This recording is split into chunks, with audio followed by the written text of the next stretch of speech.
విజయనగరం జిల్లా రాజాం ప్రభుత్వ జూనియర్ కాలేజీలో డొక్కా సీతమ్మ మధ్యాహ్న భోజన పథకాన్ని ఎమ్మెల్యే కొండ్రు మురళి ప్రారంభించారు. పేద, బడుగు, బలహీన వర్గాలు వారి పిల్లలకు మధ్యాహ్న భోజనం మంచి పోషకాహారం అందిస్తుందని ఆయన తెలిపారు.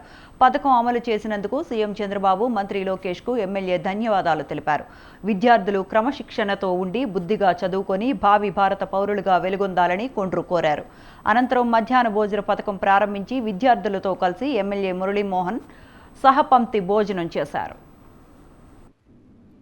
ఇంటర్మీడియట్ అనేది చాలా ముఖ్యమైన భాగం. ఒక విద్యార్థికి 9 to 5 పెట్టడం వల్ల తల్లిదండ్రులకే స్ట్రెస్ లేదు, అలాగే పిల్లలు కూడా చదువుకోవడానికి కావాల్సిన టైం దొరుకుతుంది, సబ్జెక్ట్ మీద అవగాహన పెరుగుతుంది, ఏమైనా ఇబ్బందులు ఉంటే లెక్చర్స్ కూడా చెప్పడం జరుగుతుంది.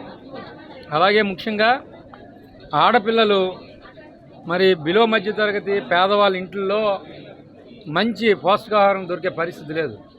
ఈ మధ్యాహ్న పథకం ద్వారా వారానికి 5 సార్లు మరి ఎగ్ పెట్టడం ద్వారా ఆడపిల్లలకి మంచి పౌష్టికాహారం దొరుకుతుంది.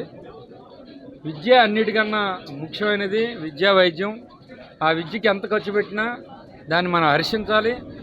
అలాగే ఖచ్చితంగా ఏదైతే 2047కి ఈ రాష్ట్రం నెంబర్ 1 అవ్వాలని మన నాయకుడు చంద్రబాబు నాయుడు గారు ఏదైతే మరి